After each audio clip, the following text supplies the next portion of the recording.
Shalom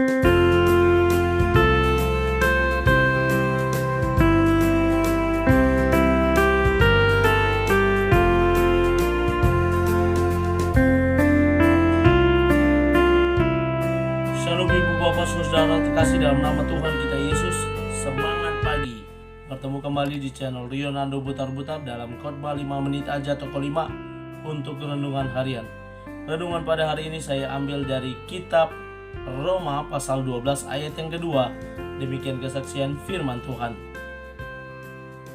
Janganlah kamu menjadi serupa dengan dunia ini, tetapi berubahlah oleh pembaharuan budimu, sehingga kamu dapat membedakan manakah kehendak Allah, apa yang baik, yang berkenan kepada Allah, dan yang sempurna. Tampil beda. Ibu bapak saudara terkasih dalam nama Tuhan kita Yesus, ketika kita lama tidak bertemu dengan teman kita atau keluarga kita, mungkin pada saat baru bertemu mereka akan melihat sesuatu yang berbeda dari kita. Contohnya mereka akan berkata, wah Rio, kamu kok beda ya sekarang, tampil beda dengan kacamatamu yang baru misalnya, dengan bajumu yang baru, atau dengan kondisi tubuhmu yang sudah mulai gemuk. Banyak hal yang akan mereka sampaikan terkait hal yang berbeda yang mereka lihat, yang mereka amati dari dalam diri kita. Ibu bapak saudara terkasih dalam nama Tuhan kita Yesus, dalam nats ini juga Rasul Paulus hendak menekankan kepada jemaat yang ada di Roma pada saat itu bersama orang-orang yang ada di Roma agar mereka boleh tampil beda. Karena apa? Di Roma banyak cara hidup manusia. Di Roma orang yang beragama dan yang tidak beragama berbaur menjadi satu.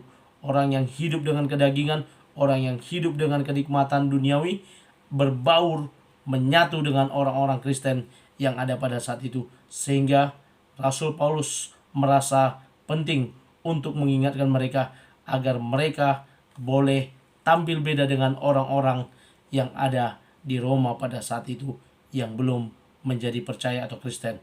Ibu bapak saudara terkasih dalam nama Tuhan kita Yesus, ada beberapa bagian yang bisa saya bagikan terkait tampil beda, di mana saya memilih temanya tampil beda.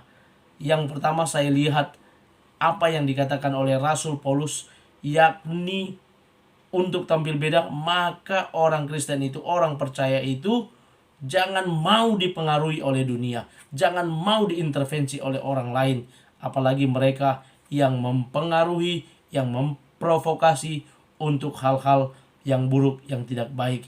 Dan jangan mau juga dipengaruhi oleh dunia ini dengan segala kenikmatan duniawi yang membuat kita meninggalkan iman kita, dengan segala kenikmatan duniawi membuat kita berdosa dan menjadi orang yang kepadanya Allah tidak berkenan lagi kepada kita. Karena apa?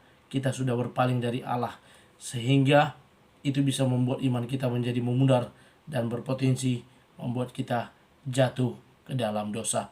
Karena itu jangan mau dipengaruhi. Yang pertama, jangan mau dipengaruhi oleh dunia, jangan mau diprovokasi, jangan mau diintervensi. Apalagi saat ini banyak hoax yang beredar yang bisa saja mempengaruhi kita mengikuti alur hoax tersebut. Banyak hoax yang beredar yang membuat kita dengan serta-merta langsung men-share kepada orang lain. Perlu difilter dulu, disaring dulu yang mana yang dapat menjadi bahan pertimbangan bagi kita, sehingga kita tidak mudah dipengaruhi. Yang kedua, maka setelah kita katakan kita tidak mau dipengaruhi oleh dunia ini, kita juga harus berubah oleh pembaharuan akal budi kita. Ada hal yang aktif yang kita lakukan, bahwa kita aktif untuk mau berubah. Kalau memang tidak mau dipengaruhi oleh dunia, maka harus berubah menjadi lebih baik. Harus konsisten dengan apa yang diimani dan dipercayai. Harus konsisten dengan sikap yang dimiliki. Mau berubah.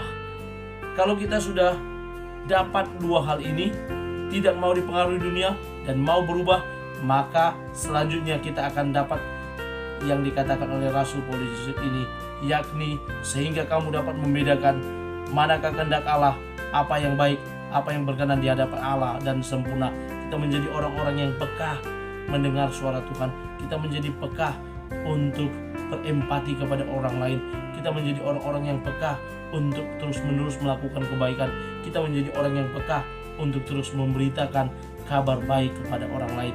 Dan kita menjadi orang-orang yang peka untuk melakukan apa yang Tuhan inginkan atas hidup kita. Karena itu Ibu Bapak Saudara terkasih, mari terus tampil beda ke arah yang positif, ke arah yang lebih baik, ke arah yang mana Tuhan berkenan atas hidup kita. Kiranya firman Tuhan ini boleh menjadi refleksi bagi kita untuk kita boleh tampil beda dan tampil lebih baik lagi. Selamat beraktivitas, Tuhan Yesus memberkati. Shalom.